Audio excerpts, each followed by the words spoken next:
Today's lesson is carbon sinks, nature's solution to global warming. Hi, everybody. I'm Roger. And I'm Helen. And today we're going to continue talking about carbon sinks. And again, those are places that store carbon from the atmosphere so that it's not in the atmosphere.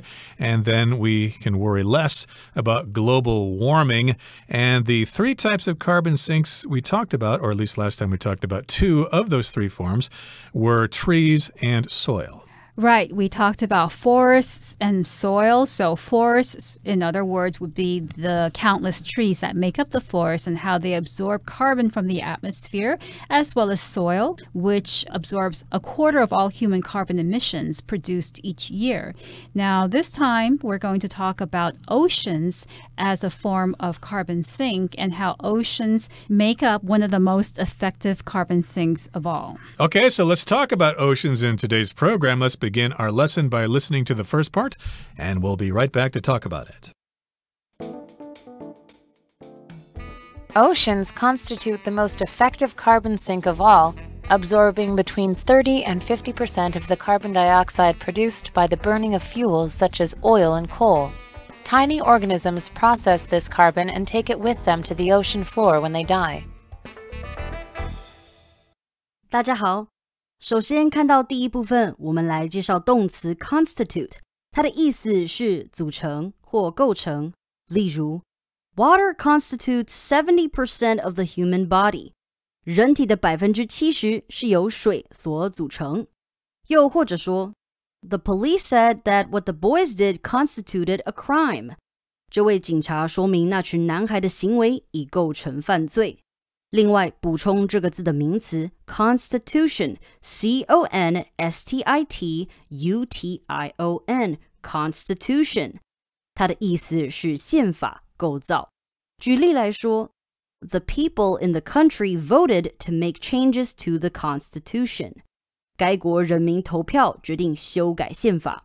再举一个例子 A country's constitution sets out its basic principles and laws.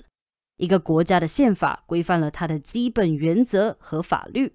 再来，我们看到名词 organism， 这个字的意思是生物体或有机体，尤其是指微生物。例如 Many organisms are too small to be seen without a microscope. 许多生物体的体型太小，得用显微镜才看得到。或是 The water bear is an organism that can survive in the vacuum of outer space. 水熊虫是一种可以在外太空的真空环境中生存的生物体。另外，补充这个字的形容词 organic, O-R-G-A-N-I-C, organic. 它是指有机的、生物的。例如 The market sells only organic produce. 这个市场只卖有机农产品。又或者说 Sheena only eats organic food as she thinks it is healthier. Sheena 只吃有机食物，因为她认为它们比较健康。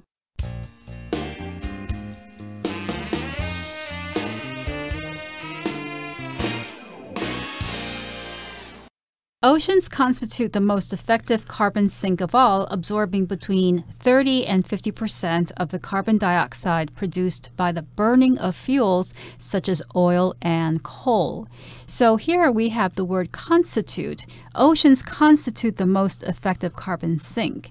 Constitute means to make up. So if several things constitute something else, they form that other thing. I could also say that the United States is constituted by 50 states.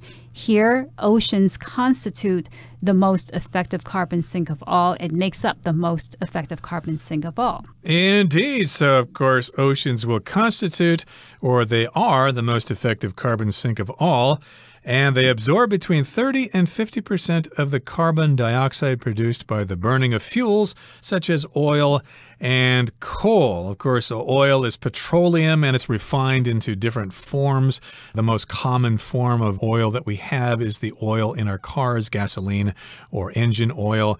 And we've also got coal, which is kind of a hard substance underground. I think there used to be some coal mines in northern Taiwan, but of course, when you burn oil or coal, you get pollution and you get emissions from those things. But fortunately, the ocean can suck up. It can absorb 30 to 50% of the carbon dioxide, the CO2 produced by burning oil and coal. Yes, and how does the ocean do that? Well, tiny organisms process this carbon and take it with them to the ocean floor when they die. So there are tiny organisms that live in the ocean. Organisms are living things, especially very tiny living things. We usually refer to tiny living things as organisms like bacteria and protozoa and living things like that. And the ones that live in the ocean process this carbon, and after they do that, they take the carbon to the ocean floor, so to the very bottom of the ocean when they die. So when these organisms die, they bring the carbon to the ocean floor, and that's where it stays, where it can't harm the environment. Indeed. So again, those organisms process this carbon, and then they take it with them to the bottom of the ocean. So to process just means to handle something. It goes through a process. It goes through a series of steps, and that's what these organisms do. They get the carbon, they ingest it, they digest it, it goes into their system and changes form, and then, of course, these organisms pass away. They die, and they sink to the bottom of the ocean, along with all that plastic that we keep throwing in the oceans as well. The ocean floor, of course, is the bottom of the ocean. That's where the Lusitania and the Titanic are. They're at the bottom of the ocean, or they're sitting on the ocean floor. Okay, that brings us to the end of the first part of our lesson. Here comes the second part. Sadly, these natural carbon sinks themselves are not immune to the harmful effects of global warming.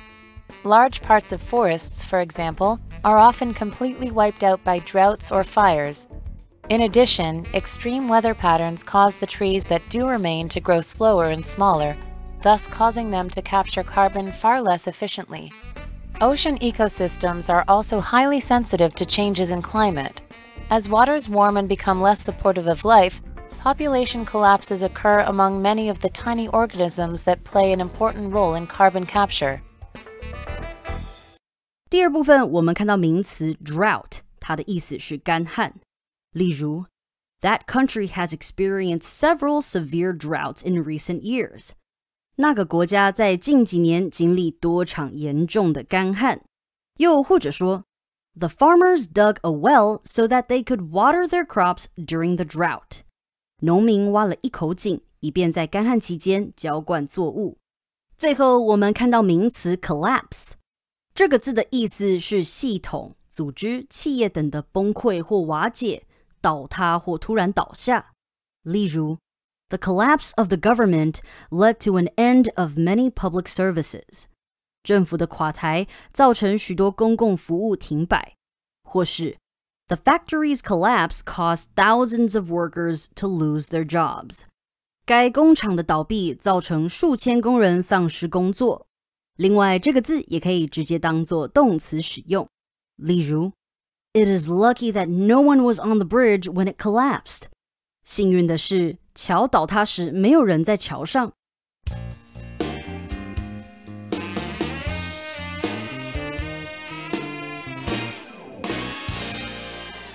So based on what we've discussed so far, we shouldn't have much to worry about because we have these natural carbon sinks that suck up the carbon from the atmosphere so that we can have a healthy, clean atmosphere, right? Well, that's not really the case. Sadly, these natural carbon sinks themselves are not immune to the harmful effects of global warming. So there is a problem with these carbon sinks themselves because they are also being affected by global warming. They are not immune to the harmful effects of global warming. Here, the word immune means to not be influenced or affected by something. So if you're immune to something, you're not influenced by it. You can say that you have the antibodies that make you immune to a particular disease. However, here we're talking about natural carbon sinks not being immune to the effects of global warming, which means that they are actually susceptible or they can be harmed by the effects of global warming. Right, they're not immune to global warming. They could still be affected by it. Immune, again, means you can't be affected by something. For example, I could say the vaccine does not make you immune from COVID-19. You could still get it, but the vaccine will help you not get it, but you still could. You're not immune to that disease. And in this particular case, carbon sinks are not immune from global warming. Large parts of forests, for example, are often completely wiped out by droughts or fires. You hear about this all the time, especially when we hear news from California or the USA, or in recent years from Australia. We always have these wildfires that are burning up forests, and that means they're sending more carbon into the atmosphere, and the trees have been burnt to cinders, to ashes, and they're unable to absorb any carbon dioxide or carbon from the atmosphere, and that's because those forests are wiped out by droughts or fires. To be wiped out means to be totally destroyed by something. It also means to fall down when you're doing something like skiing or surfing or something. Oh, I wiped out when I was skiing and I broke my leg. Oh, I'm in such pain. But in this particular case, we're talking about the forest being totally destroyed because of fires or droughts. And a drought, of course, is a period of time in which there is no rain, things get dry, and then these plants all die out. Right. So if you have long periods of drought, then crops might die and we may be left with no food to eat and animals might starve. So droughts are not only damaging to the environment, but also to living beings. In addition, extreme weather patterns cause the trees that do remain to grow slower and smaller, thus causing them to capture carbon far less efficiently. So when we have these luscious, huge trees like the ones in the Amazon jungle, more carbon can be captured. However, if we have a long stream of extreme weather events causing trees to not grow so well and not be so healthy, then those trees won't be able to absorb carbon as efficiently, which means less carbon will be absorbed from the atmosphere. Right, so we've got droughts, and maybe we've got too much precipitation, too much rain, and that affects the trees. They grow slower and smaller, and therefore they're unable to capture carbon as well as they used to be. And ocean ecosystems are also highly sensitive to changes in climate. Now, here we're talking about the ocean or the oceans, the Atlantic, the Pacific, the Arctic, etc., and they have these ecosystems, which are kind of systems, basically, in which living organisms affect the other, and they kind of go in a chain, they go in a circuit, or it's an ecosystem, and they're very sensitive to changes in climate because some plants will grow larger, some will grow smaller, and that will affect the cycle of life or the ecosystem. Yes, and as waters warm and become less supportive of life, population collapses occur among many of the tiny organisms that play an important role in carbon capture. So before we talked about how these tiny organisms that live in the ocean capture carbon and bring it to the ocean floor when the organisms die. However, these tiny organisms are also being affected as the ocean warms because it may not be able to survive in warmer water. And as a result, the ocean is not able to capture as much carbon because of having fewer of these tiny organisms in it. Right, and notice here we've got waters with an S at the end, and you might be thinking, hey, isn't water a non-count noun? Why are you putting an S at the end of this word? Well, in this particular case, we're talking about different areas of water in the world, different oceans, different seas. So the waters from those bodies of water, they warm, and then they become less supportive of life. And while that happens, population collapses occur among many of the tiny organisms that play an important role in carbon capture. So here we've got collapse. And of course, the word collapse can be both a verb and a noun. And in this particular case, we're talking about the noun form. We've got population collapses, which means when the population goes down, when lots of people or living things die out.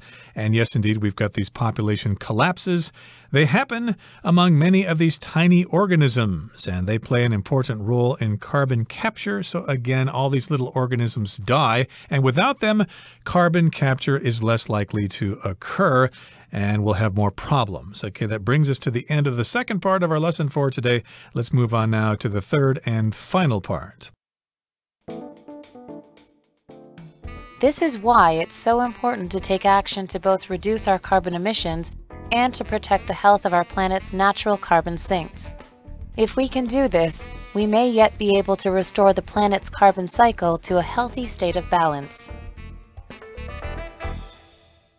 So what is the conclusion to this problem? Well, this is why it's so important to take action to both reduce our carbon emissions and to protect the health of our planet's natural carbon sinks. So the underlying thing that we have to do is that we have to take action to reduce carbon emissions. When you take action to do something, you do that thing in order to avoid a dangerous situation. And here, the dangerous situation is that the natural carbon sinks may not be able to capture as much carbon because of the dangers that the carbon sinks themselves are going through right now.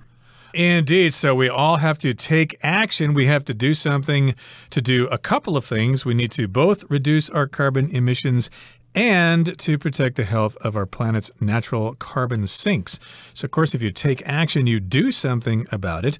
Hey, I'm not going to talk anymore. I'm going to take action. I'm going to put my money where my mouth is, and I'm going to do something instead of just talking about it. I'm going to take action. So, indeed, we need to do things to do a couple of things to save our Earth. And of course, we need to do two things, both reduce our carbon emissions and also to protect the health of our planet's natural carbon sinks. And if we can do this, we may still be able to restore the planet's carbon cycle to a healthy state of balance. It's not too late, everybody. We just need to play our part. We need to take action now. And here we've got the word to restore, which means to return something to its original condition. I've got a friend in the United States who likes to restore old motorcycles. He buys old models of Kawasaki's and Ducatis or whatever, and then he restores them. He returns them to their original condition. Yes, you can also restore a house. You can restore a person also. A person can be restored to their previous status. For instance, you could say that the president was restored, meaning that the person who used to be president of a country is once again president. Indeed. So these are some things that we can do if we're worried about global warming. Of course, some people think the statistics are all wrong and global warming is a farce. It's not true. It's a scandal. But if you do believe that carbon emissions are a problem and that climate change or global warming is a problem, then we can do something to take action. And of course, the natural solution to that is to walk to work or school instead of driving your scooter or your car, because that still produces all those gases that go into the atmosphere. But it's too far for you to walk, so it's very unlikely that you will be riding or walking to school anytime soon. But maybe those electric scooters are a possible solution. Well, that brings us to the end of our discussion for today, but Hanny would like to get a few words in right now.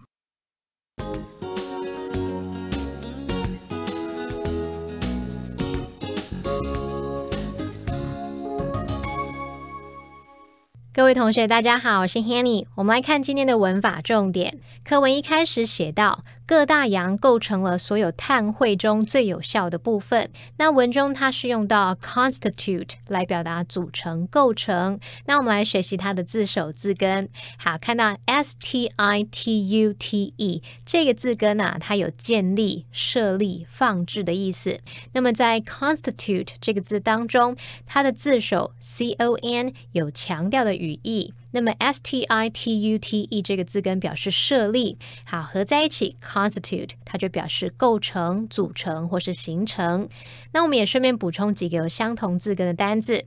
第一个是 destitute， 它的字首 D-E 表示 away 分离，那么后面这个 S-T-I-T-U-T-E 表示放置。好，那这个单字原本字面意思是被抛弃的，那么后来是用来形容一贫如洗的非常贫穷、贫困的或者是缺乏的。好，那第二个补充的是 institute， 它的字首 in 表示在什么之中或是上方，那么 stitute 这个字根表示站立、建立。那我们就试着联想咯，在上面的人，在上位的人，上面这个机构呢会制定一些规定来让大家遵循，也许就可以去想到说 institute 它当动词就有创立或是制定的意思，当名词则有机构、协会或学院等等的意思咯。好，那第三个补充的是 substitute， 它的字首 sub 表示在下方， stitute 表示放置。那同学们可以试着联想，放置在下方就是准备用来递补的、替代的，所以 substitute 它有代替、取代的意思，当名词就可以指替代品啊、代替物。好，那我们接着读到课文第二部分的最后一句，随着水域变暖且变得更不适宜生物生存，许多在碳捕获中发挥重要作用的微小生物数量都出现大幅减少的情况。那文中是用 play an important role 来表达发挥重要作用。那这边要介绍的是 play a role 或是 play a part 的用法。当我们用 play a role 或是 play a part加上 in 再加戏剧作品，可以表达在戏剧作品当中饰演一角。那么 role 或是 part 前面可以加入形容词，所以当我们说 Brad played a small part in the film， 就是表达 Brad 在那部电影里面饰演一个小角色。好，那另外也可以用 play a role 或是 play a part。in 再加上名词或动名词来表达对什么有影响，在什么方面起作用，扮演了什么什么角色。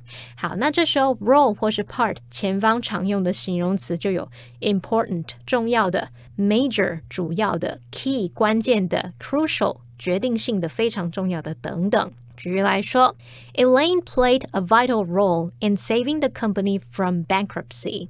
Elaine 在拯救公司免于破产扮演了至关重要的角色，发挥了重大的作用。好，那以上是今天重点整理，我们回顾今天单字吧。 Constitute. Players from several different countries constitute the soccer team. Organism.A variety of tiny organisms play a role in breaking down the bodies of dead animals. Immune. His wealth didn't make him immune to the crisis, and he suffered great losses. Drought. The ongoing drought will likely destroy this year's corn crop. Ecosystem. Human activities have upset the balance of many ecosystems. Collapse.A major increase in the local poverty rate resulted from the company's collapse.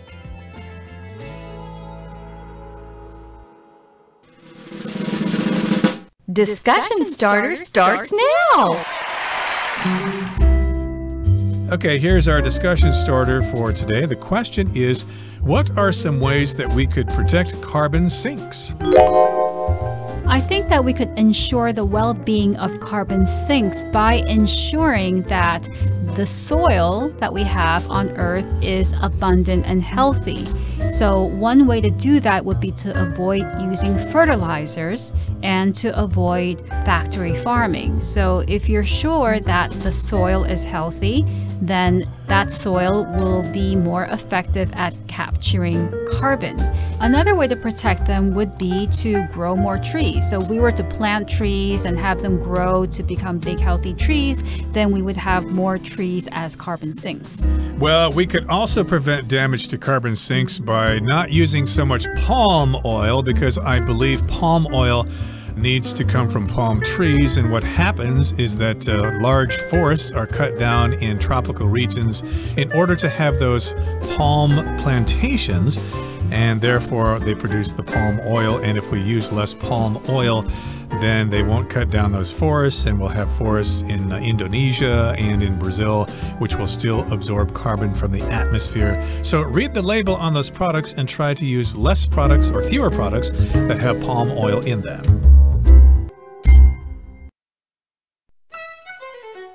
Well, everyone, today's article has come to an end, and I sure hope you enjoy reading along with us. I am Helen. I am Roger. See you next time.